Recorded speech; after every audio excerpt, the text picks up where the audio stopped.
Bismillahirrahmanirrahim. Assalamualaikum warahmatullahi wabarakatuh. Yang saya hormati dosen pengampu matkul manajemen risiko Bapak Ageng Asmarasani SEIME, dan yang saya banggakan teman-teman angkatan Prodi Perbankan Syariah 2019. Robi Soli Sudri Waisilni Amri Walokodata Milisani Yafqahu. Nah, pada kesempatan kali ini saya Titi Nusrat Hasanah dari kelompok 2 akan mempresentasikan terkait resiko pasar. Selamat menyaksikan. Sebelum kita ke materi, lebih baik kita mengetahui peta konsep.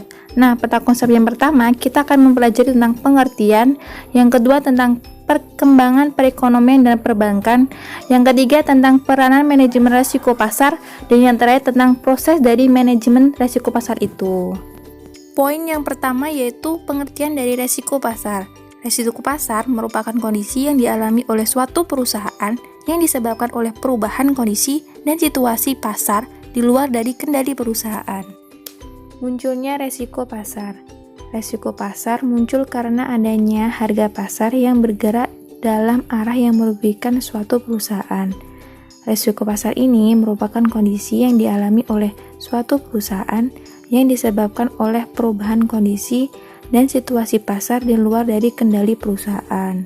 Untuk risiko pasar, yang pertama adalah general market risk.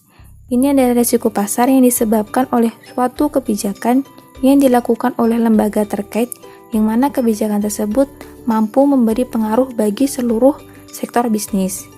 Yang kedua ada specific market risk. Nah, ini adalah risiko yang hanya dialami secara khusus pada satu sektor atau sebagian bisnis tanpa menyeluruh. Contoh dari general market risk yaitu pada saat Bank Indonesia BI rate-nya dinaikkan, maka suku bunga kredit di perbankan akan mengikuti kondisi tersebut, yaitu turut menaikkan suku bunga kredit, terutama jika perbankan tersebut menerapkan perhitungan bunga secara sliding rate.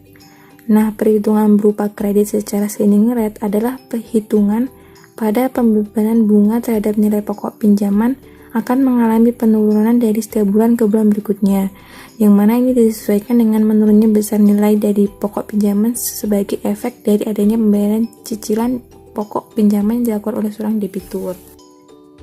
Contoh dari specific market risk.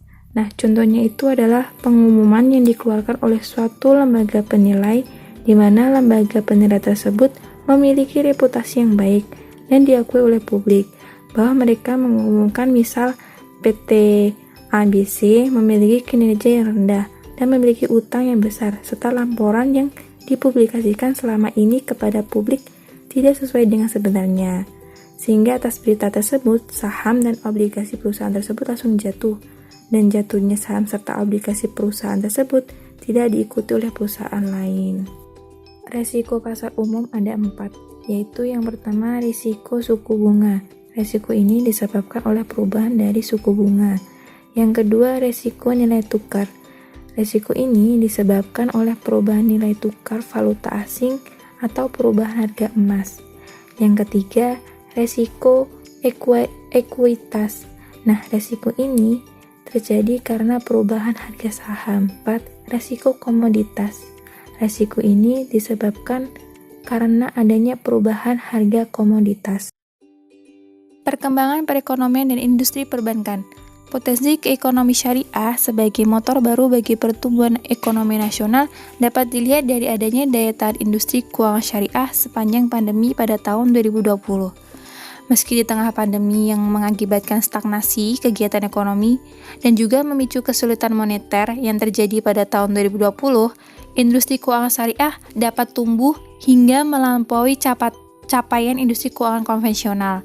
Berdasarkan data dari OJK, sepanjang 2020, pertumbuhan aset industri keuangan syariah mencapai 21,48% menjadi 1.770,32 triliun. Peran manajemen risiko pasar. Nah, pada resiko pasar bank syariah juga dihadapkan dengan resiko yang lebih besar dibandingkan bank konvensional.